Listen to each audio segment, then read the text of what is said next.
Hello, everybody. Welcome to yet another edition of Paradigm Shift and Educational Comedy.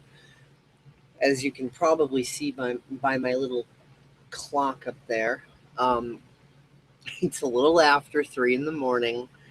I wasn't expecting to be doing this video or a video right now, and I really, really want to sleep, but I don't think I'll be able to sleep until I do this video. Okay. So obviously everybody's wondering, why did TSU go down? And if you're looking for old friends you lost contact with on TSU, you didn't get a chance to exchange information. It's like, oh my god, I don't have any means of contacting anybody. Oh shit, yada yada. If you have a Facebook account, you could locate the Ref Sue G's Facebook group here, and this is where you can connect with people. And in this group, of course, we have a nice little poll of speculation, because everybody's wondering just what in the world is going on. Why do you think TSU went down so suddenly? The options, of course, some of them are comical and others are just, interesting explorations into imagination. The geopolitical establishment found TSU to be a threat to their control and forced TSU down illegally. I'm not saying it was aliens, but it was aliens. Sebastian decided to go play Pokemon Go instead. TSU did not invest their 10% wisely, and thus operating costs started to exceed revenue income. A lack of communication, obvious favoritism, and division that created the downfall. Someone made Sebastian an offer he couldn't refuse, and Sebastian didn't care if the community suffered. Hillary Clinton leaked top-secret TSU emails, but no reasonable prosecutor would bring such a case. Donald Trump farted, and it fucked up the servers. Traffic died down and could not recover after the people went to groups. Spent all the money on ale and whores. Internal fighting among the TSU staff led to enough counter productivity to finally implode the site. And as I just posted here, I'm going to make a video, and ta-da, here's the video. I'm going to make a video on this as soon as I can, but Richard Hamilton and I did some deeper digging into the situation, and the results were very interesting. I'm not going to give you any spoilers about what I found, but I will tell you what the data seems to suggest did not happen. Sebastian was not given any threats, death or otherwise. Sebastian was not running a scam. Sebastian did not cut and run. TSU was not in any financial trouble. The data I found actually seems to suggest that the causes were far less dramatic than our wild imaginations would have us visualize, and that the situation was based more in the mundane than the extreme. More on this as soon as I can make the video, and oh joy, I'm making that video right now. So I decided to follow the golden rule of journalism that everybody seems to forget to follow. Everybody seems to lock on to an opinion based on headlines and dickwagon fight. And I'm not talking about this issue. I'm just talking about generally, like, when people are talking about, Hillary or Donald Trump or this or that or whatever, it's like, rah, everybody's just, I'm right, screw you. Ah. And they always forget to follow the money. One good place for starting to follow the money, at least if you're looking for, miscellaneous other side information, and this is a starting point, this is by no means a stopping point, would of course be good old Wikipedia, which is not a source at all. It's a tool that quotes sources. Okay. TSU was an online social networking service and payment platform founded in October of 2013. You are going to need to remember that it was founded in October of 2013 because this information will be important later. TSU was created by Evacuation Complete, LLC, I find that to be a very interesting name, seeing as our Suvian evacuation of TSU is nearing completion. Founders of Evacuation Complete are Sebastian Sobchak, Drew Ginsburg, and Tybolt Bollinger. And I apologize profoundly if I am bastardizing any of those names. And the site is headquartered in New York City.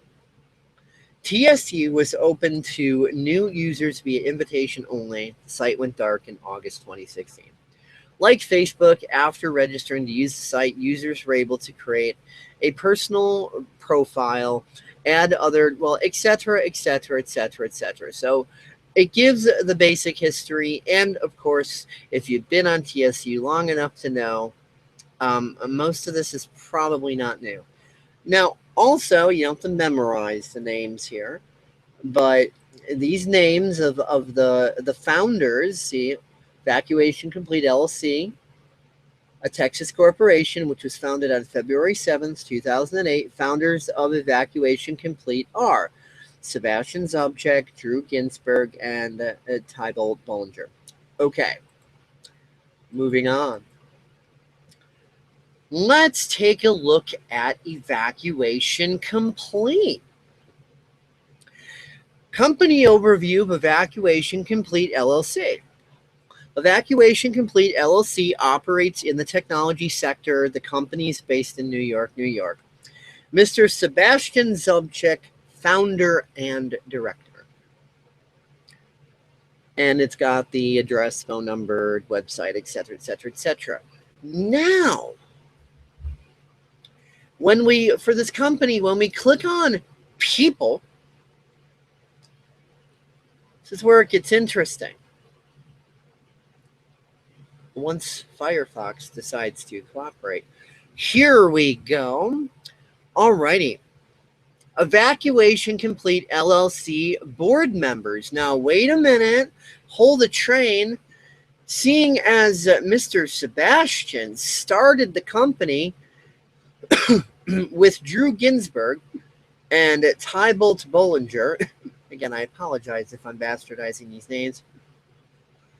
Wouldn't you expect these names to be a part of the board, seeing as these are the three founders, supposedly, the three big founders, Sebastian being at the top and then the other two, you know? These are the three head honchos. So why are they not only not listed here under board members, but we have a weird name pop up. Osmo A. Hatanen. Hatanen. I think that's Osmo A. Hatanen. Hatanen. Yes. Definitely a Finnish name, I do believe. Oh, Suomi. Finnish. Yes. Kiitos. Alrighty. And this Osmo A.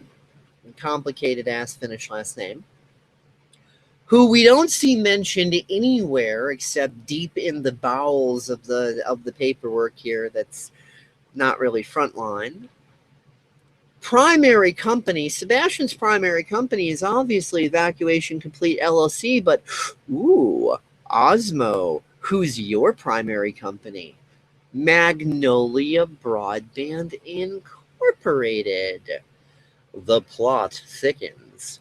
So, for those of you who know anything about business at all, and even for those who don't, what this looks like here, Osmo is the big cheese, the big boy, the investor. Yes, the financial investor.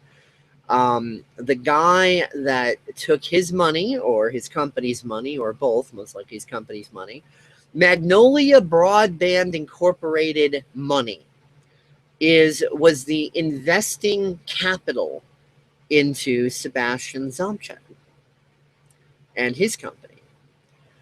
So imagine for a moment, if you will, back in, you know, from 2008 to 2012 or so, right?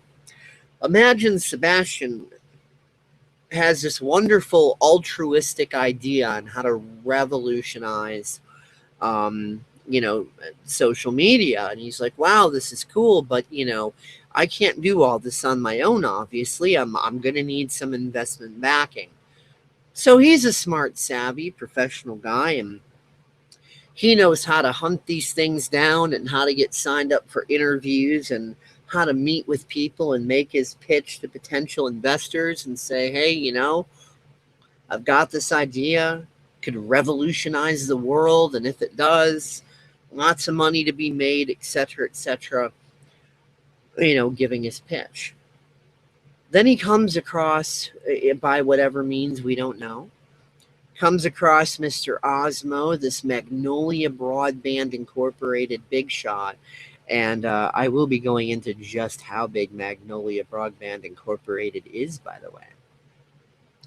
Comes across this big corporate big shot who graduated from college in like 87, I do believe. I was looking through Mr. Osmo's information online, and, you know, this guy's got, you know, degrees and everything else, and he's old school. He goes, you know, he goes way back. He graduated from college in the 80s, so, you know, this is definitely, you know, big shot, you know, Fortune 500 kind of guy.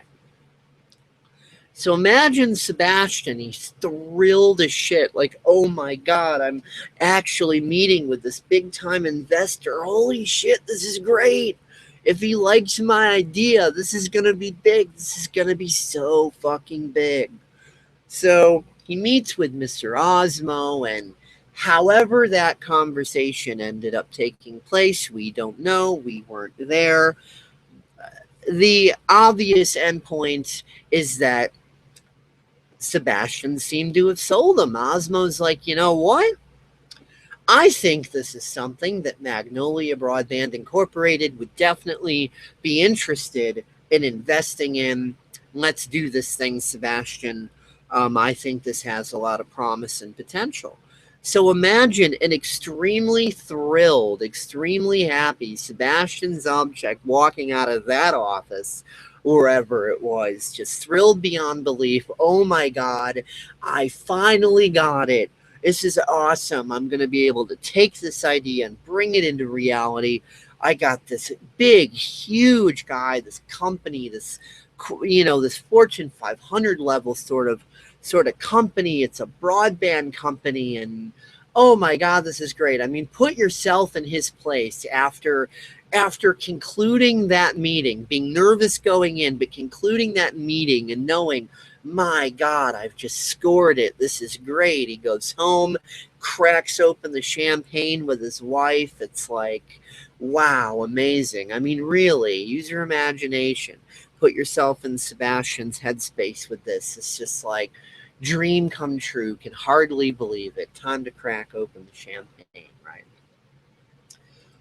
So now, let's take a nice little look at Magnolia Broadband. I would have sworn I had another tab open here, but okay.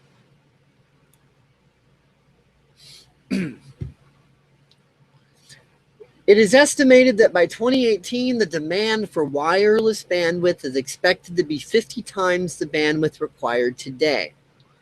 Wireless network operators are continuously challenged to provide access to multimedia services, including voice, email, and HD video seamlessly on any device at any time and anywhere to meet consumers' insatiable demand. Magnolia Broadband Incorporated, founded in 2000 by serial entrepreneur and renowned wireless innovator, oh, here's another name I'm probably going to screw up, Hayem Harel, and led by wireless veteran CEO Osmo, not even going to try to say his last name, sorry Osmo, is the pioneering technology developer of beamforming RF solutions, with over 100 patents granted or pending.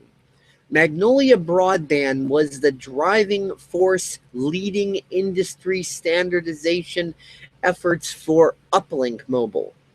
Transmit Diversity, MTD, which was approved and adopted by the 3GPP governing authority.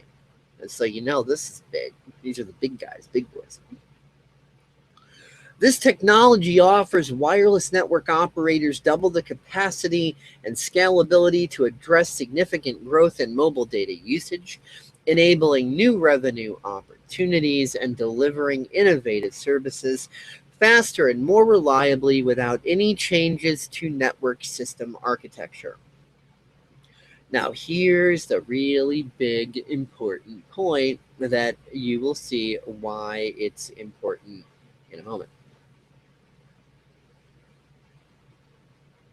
So, subsequently, Magnolia Broadband's technology portfolio of over 50 patents was acquired by Google in 2012. So basically, to put this in more simple terms, in 2012, Magnolia Broadband became Google's bitch because as big as Magnolia Broadband is, tiny company compared to freaking Google, okay? So Google is mega huge even compared to these guys. So when it says acquired by Google, I mean, you know, they're talking about major money exchange, major influence. People tend to forget that guess who runs and works in corporations? People, regular humans, for all their good points, bad points, pros, cons, faults, flaws, and some of them being more mentally stable than others, etc., etc. People forget. So in business, it is about who knows who, and business and politics and government and all that. It's so mixed up into one ball of crap. So anyway, it is all about who knows who and who's who to what. And that's the determining factor really about what money goes where. It's about wheeling and dealing and hobnobbing, just like in corporate stuff has always been. Okay. Now, where did I put this? There's another tab that I had. See, English, Finnish, German. There's another tab that I had open, recently closed.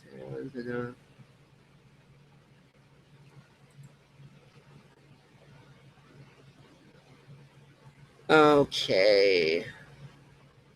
Cool. Yep. Here we go. This explains the Magnolia Broadband's patent portfolio acquired by Google. IP rights to benefit Google in the mobile space proceeds to help finance ongoing R&D by Magnolia Broadband. In other words, Magnolia Broadband just became Google's bitch in 2012. Magnolia Broadband Incorporated has sold its beam-forming mobile transmit diversity patent portfolio to Google Incorporated. This patent portfolio is delivered from over a decade of research, development, and testing and covers methods for increasing spectrum utilization, network capacity, expanding coverage, improving uplink transmission speeds at the cell edge, and improving device battery life. Man, my throat's just like that today.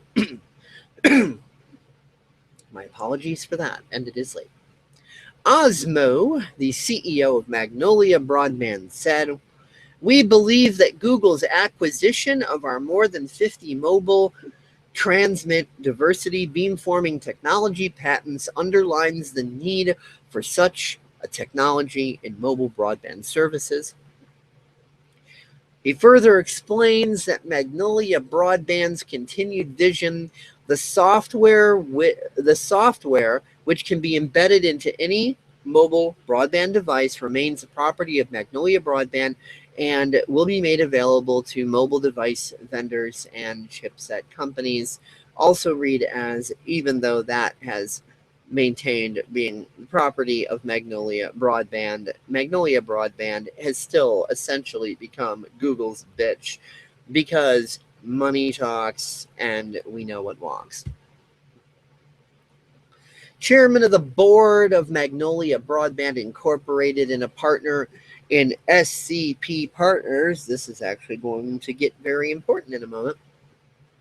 Partner in SCP Partners, the company's largest shareholder, said, "This transaction is a milestone for Magnolia Broadband. It provides a return to our investors and funding for continued development of Magnolia's MTD technology. We look forward to deployment of this innovative technology in smartphones, tablets, and other mobile broadband devices to provide faster data throughput, better coverage, and wider range." Now, because these guys are so heavy into wireless and phones and apps and all this stuff, it's really no shock at this point, after knowing that, why TSU's or SU, if you want to call it that, why their primary focus was on the SU mobile application more so than the actual website. I mean, I would wager to guess that most of us, most of the time, used SU through the website on a regular computer, just like you're viewing on the screen now. This is my desktop computer. It's obviously not a phone. Most of us used it this way because the interface was a lot easier, and the phone interface was a little annoying. I mean, it was better than most phone interfaces for most things, I'll admit, but still, the website was much better to deal with. Invention Capital Partners was retained by Magnolia Broadband to perform an analysis of Magnolia's intellectual property assets and potential marketing opportunities, and thereafter to engage potential buyers and support the structuring, negotiation, and efficient closing of the transaction. We're going to skip the About Magnolia Broadband Incorporated section because we have already been talking about Magnolia Broadband. About SCP Partners. SCP Partners, located in suburban Philadelphia, has $1 billion under management and is focused on investments in information and communication technology, data collection and analytics for television, life sciences services, and defense and security. I will go no further as far as reading that. And now I will connect the dots for you in case it's not completely obvious. As we know, and this is already, widely admitted by these various companies. In fact, it's a bragging point. Google is definitely contracted in, with the Department of Defense, DARPA, et cetera, as is Facebook. So, they're all working within those realms, government contracts, etc. And hey, on one point, who can blame them? You realize how much money is in working with government and government contracts? Like, people who are in technology corporations and such, like one of their biggest, wildest, wet dreams is to get government contracts, because government contracts are extremely lucrative. Extremely. Working with government will make you more money than you can imagine. So it's not exactly a big secret that all the big corporations that don't currently work with government, they really wish they did, because it's an obscene amount of money.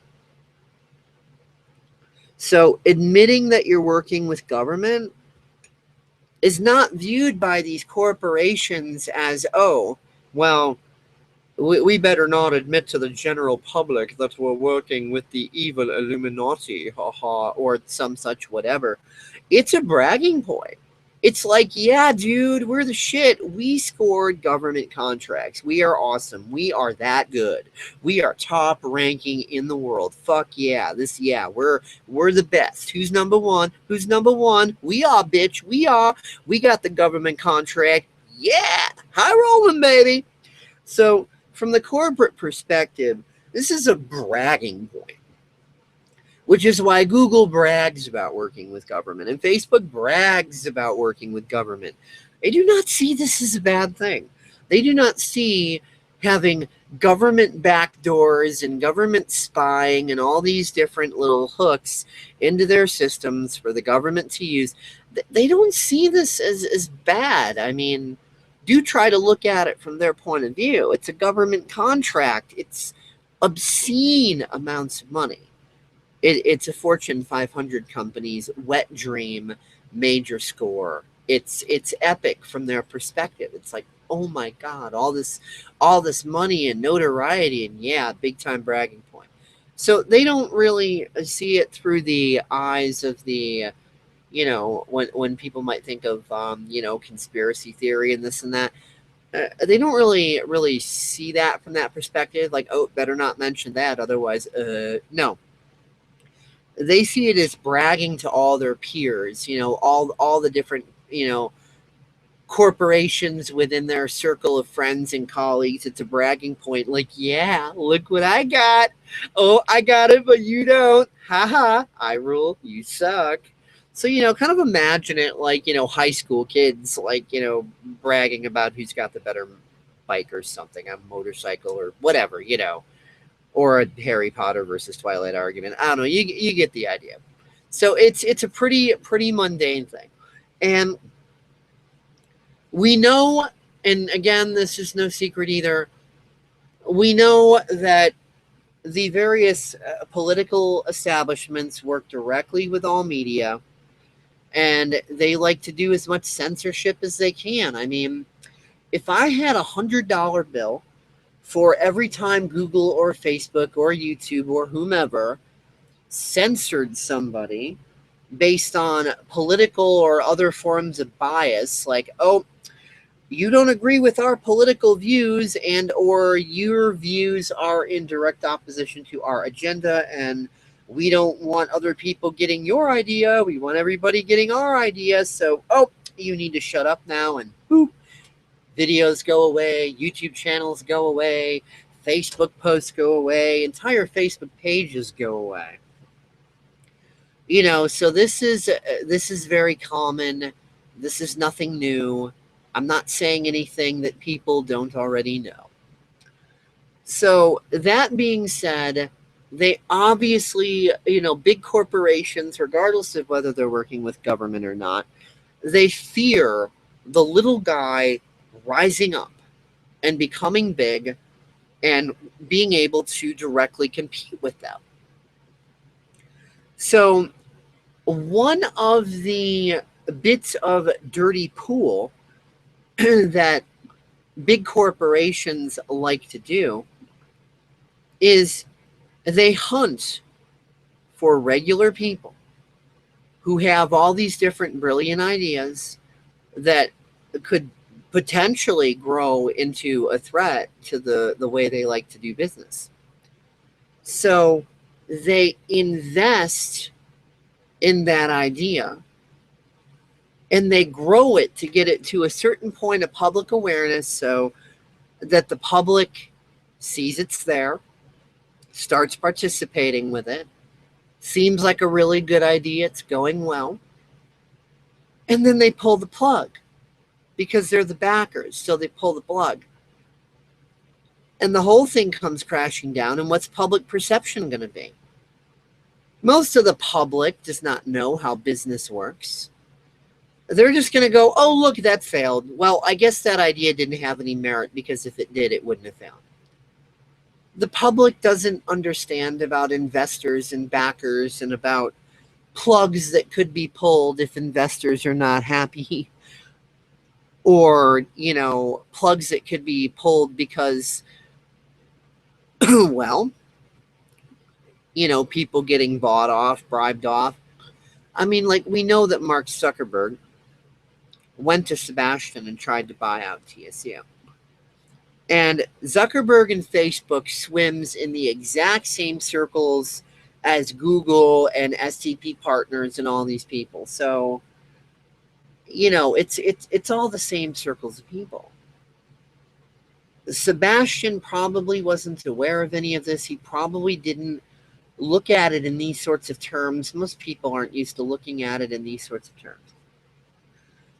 And something that Sean Carone said not too long ago, he said that and I'm paraphrasing him, this isn't verbatim, that one thing people may or may not have noticed about TSU or SU when it was up is that their ad system, it wasn't an in-house ad system. It was literally powered by Google AdSense. So even more Google stuff. I mean, not that I have anything against Google AdSense. It's just, we're connecting the dots here. So now imagine this. Imagine that Mr. Osmo hears out Sebastian's idea, and seeing as he is, and again, this is a hypothetical, I'm not making any accusations or claims, I'm just laying out potentials and ideas. So, seeing as Mr. Osmo, he's into the wireless technology, into the phones, into the social media stuff, beholden to the whims of Google and the powers that be, and etc. He's looking at Sebastian's pitch while he's pitching it and thinking in his head, uh-oh, this could be a competition threat down the line, and God forbid he finds an investor somewhere out there that actually helps him get this off the ground. We need to nip this thing in the bud. So he decides to act like he's all for it. Yeah, Sebastian, this is great. Let's do this thing.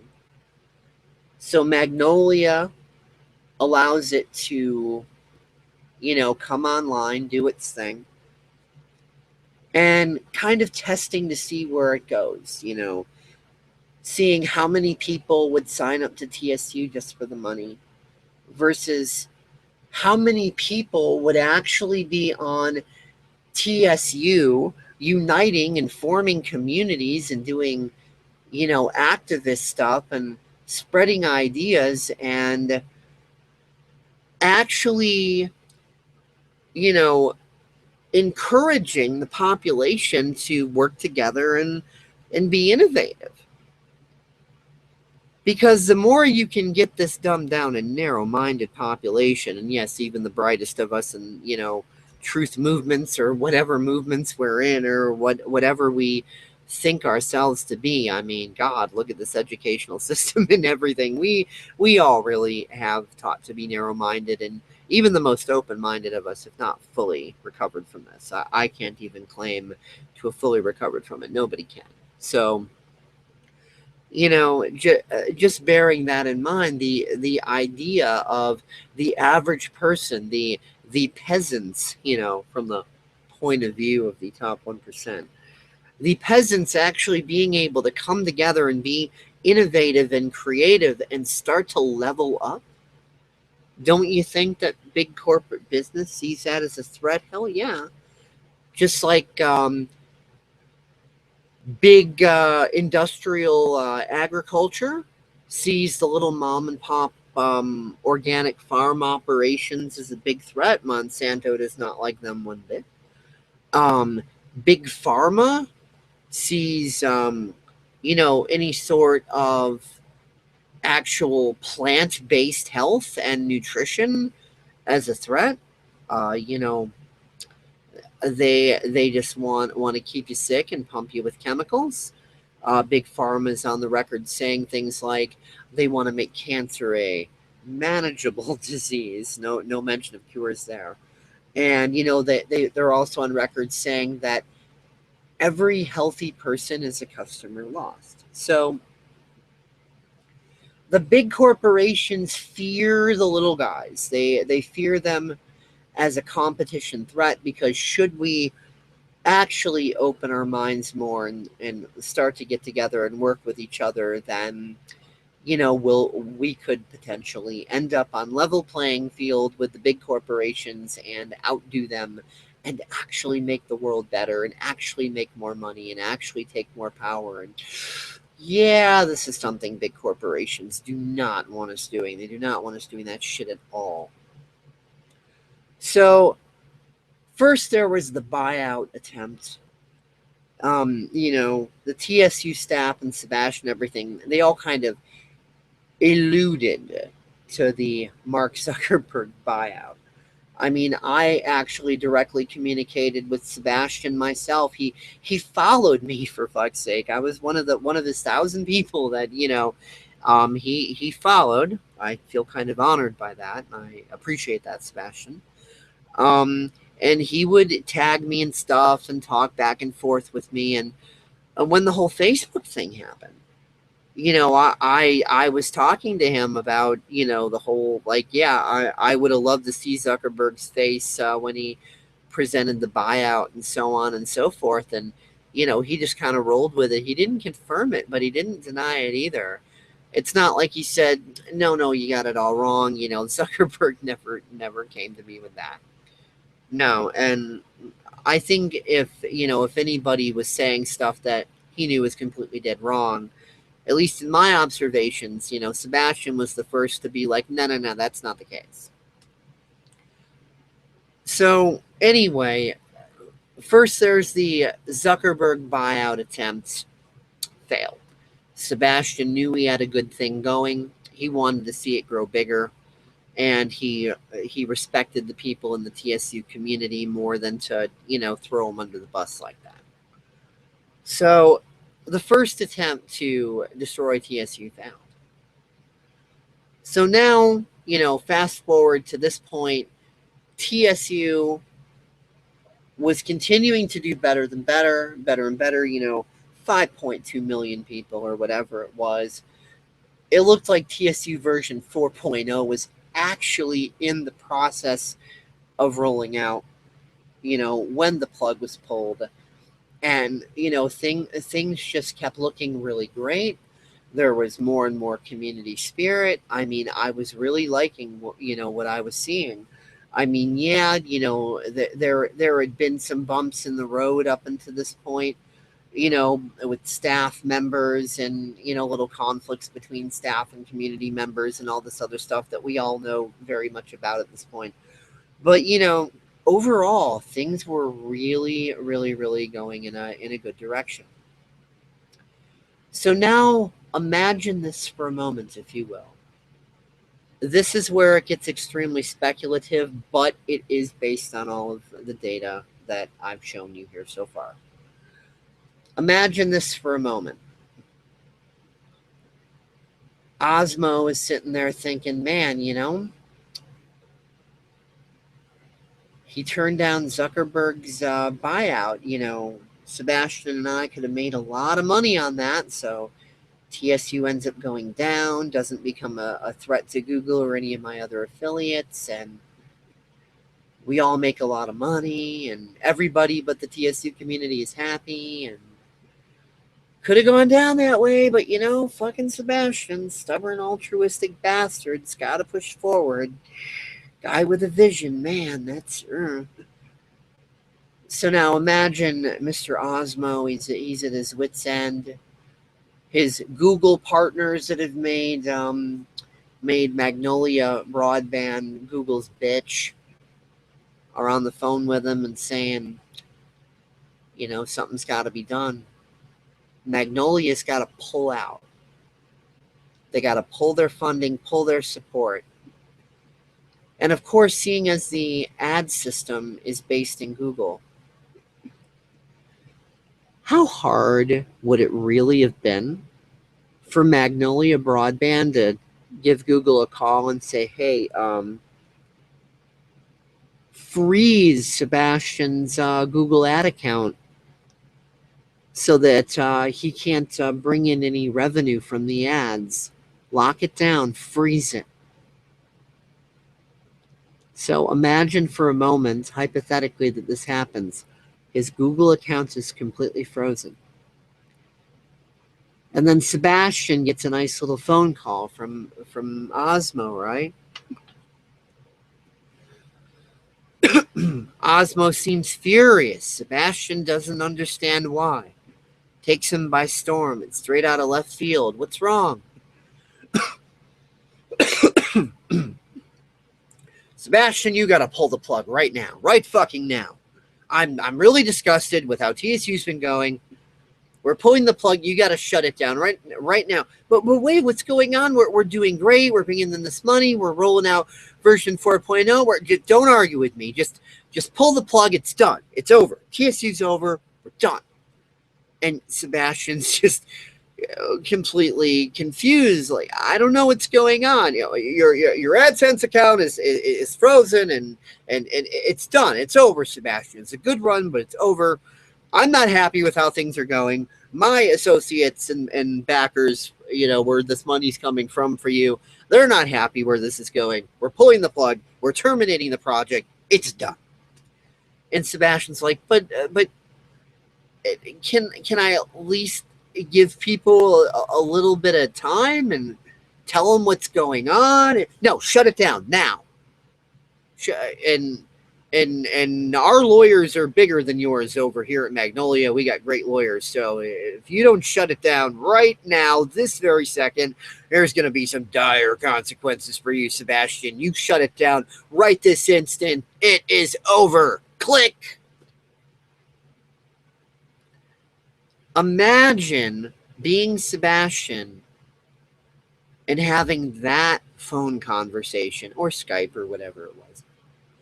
Completely dumbfounded, completely heartbroken, taken by storm, completely confused. 3 days later, still suffering the emotional and psychological cognitive dissonance of this whole thing, wondering what just went wrong. Did Osmo just go bipolar, or like what just happened? Like completely and totally confused. Not knowing why the plug could possibly be pulled, thinking, don't investors usually only pull the plug if things are going terrible?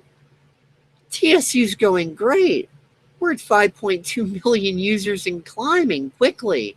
Everything's wonderful. We're growing. What the hell? Why did they bail out? Can you imagine being completely distraught?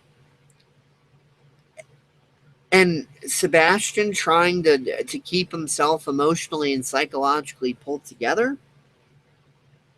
just goes to his staff and relays the basic, because, even the TSU staff don't really know exactly what's up, as they've said. He just says, it's over. It's done. And he gives the orders to his staff, and he's like, I just got off the phone with Osmo, and it's done. It's done. And all the staff are just confused. Why is it done, Sebastian? It's done.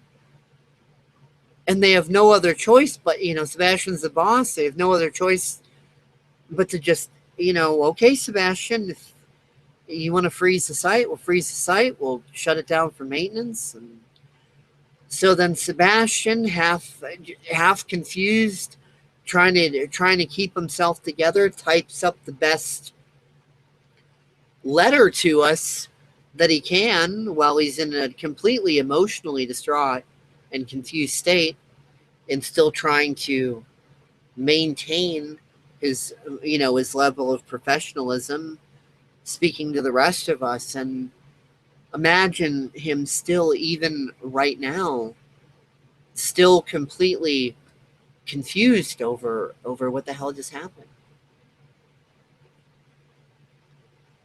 The only other thing I could think of, which I find to be highly unlikely, would be that, Sebastian was in on it the whole time. But then again, if he was in on it, why wouldn't he accept a buyout from Zuckerberg? You know what I mean?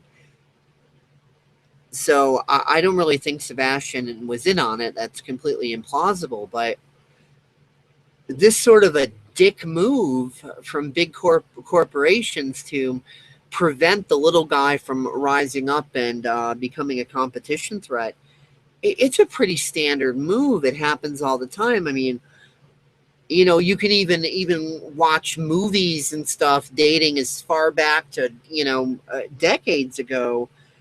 Entire movies, based on all sorts of different situations for the big corporations trying to keep the little guy down.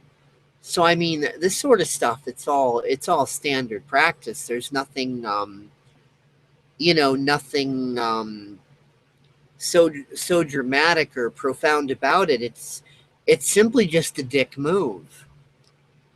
It's just it's dirty pool. It's a dick move, and worst of all, it's completely legal. Completely freaking legal, which sucks. There's no law stating that an investor can't pull out. Not that I know of. If anybody knows of such a law, feel free to let me know. But there's no law stating that an investor can't say, I'm not satisfied with the way things are going, so I'm pulling out. An investor is completely at liberty to pull out whenever they want if they're not satisfied, with what they're getting, or for any other reason that they want to pull out. So there's no law against it. And as far as, obviously one would imagine that technically it's illegal to do all this premeditatively, but the problem is what happens behind closed doors can't be proven. So even if this was a premeditated dick move, you can't prove it. It's all speculation. You never be able to prove it. Even Sebastian won't be able to prove it. All Sebastian knows is that his investor pulled out in this scenario. That's all he knows. I doubt he has had the state of mind to, think in the direction that I'm thinking of, based on this data. I'm sure he's still extremely shaken up by all the events that have transpired. So based on following the money, based on all of the data at my disposal, this is my best conclusion. This is what seems to be the case. I cannot state absolutely for a fact that, oh yeah, this is exactly how it went down, because anything talked about behind closed doors can't be proven anyway. So you can't prove that conversations did or didn't happen, regardless of how much evidence or how much data anybody can pull up on this stuff, how much information about companies and people and what they're into, and who's associated with who, and whatever, no matter how much of this data that you can pull up online, there's still no way to prove what conversations did or did not happen behind closed doors. You can't prove or disprove that ever. Not unless they were recorded and you have a copy of the recording, which obviously isn't the case. So this is, I think, the best theory so far based on the available data. And I think that the sad truth of the matter is we will never know exactly for a fact. And whether or not Sebastian ever even comes forward and says, yeah, my investor pulled out and there was no reason for him to, and things were going great, and what the fuck. There's no guarantee that Sebastian would even ever come forward and say that. Maybe he will, maybe he won't, maybe when he gets his head more sorted. I have no idea. But the only real fact, absolute fact that I could point to is we are never going to know exactly what happened. That it's as simple as that. We are never going to know. We may come close, and I may very well have come close with this.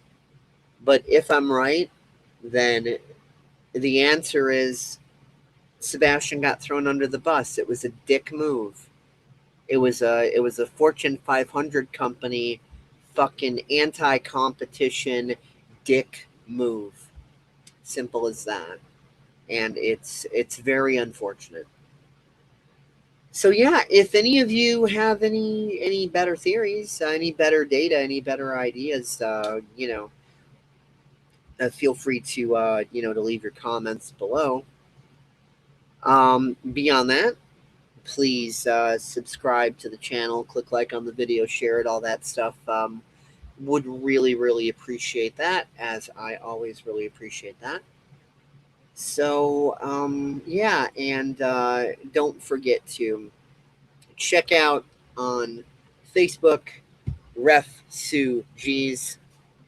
Because if you were on Sue, obviously, why would you be watching it this long if you weren't on Sue, right? And there's people that you lost track of.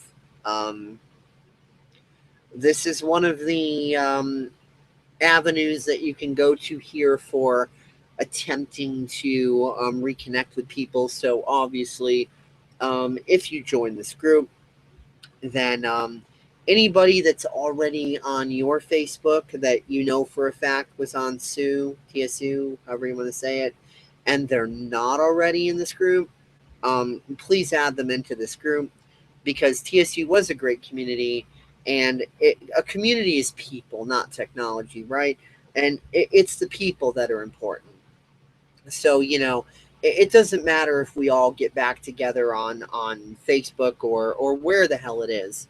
Facebook, DeviantArt, whatever, pick your social network, but however it is that we come back together and continue to forward that TSU community spirit even after TSU is gone. That is what's important. We are human beings, real honest to God human beings, and oftentimes I think a lot of us tend to forget that. We see text on a screen. We forget there's humans behind the text, and I think TSU was a really good reminder that there's humans behind the text. TSU succeeded in that community spirit. I mean, even the whole family tree thing. Everybody under your family tree, you check that. It's like your creative collaboration crew, right? Or at least that's what you're hoping for, or we're hoping for. That was kind of the general gist about it. It wasn't just simply to help you keep track of how much money you may or may not make or what have you. That's like your crew under there on your family tree, or at least what you hope will be. People that you hope will unite with you and work with you and embark in that spirit of creativity. And even though TSU is gone, we can still maintain that attitude, that level of community spirit that we got used to on TSU. We can forward that off and perpetuate it on every other social network. TSU may be gone, but we can infect the internet with its spirit. We can be like the TSU virus in the Facebook machine, and hopefully encouraging people to be more creative, be more collaborative, be more solutions oriented, and work with each other to do really cool shit from this point forward. We can still do that. TSU may be gone, but the human community still is. So let's gather ourselves back up in Facebook groups like this, and let's continue doing TSU business as usual, even without TSU. So thank you for watching almost an hour of data review and me ranting half tired out of my mind, now coming up on 4 a.m. Jesus. So thank you, and I hope you all have a good night, day, whatever it is on your part of the planet. TSU was a fun ride, but let's keep that ride going on all of the other social networks. Let's kick ass and chew bubble gum, and we are all out of gum. Peace out.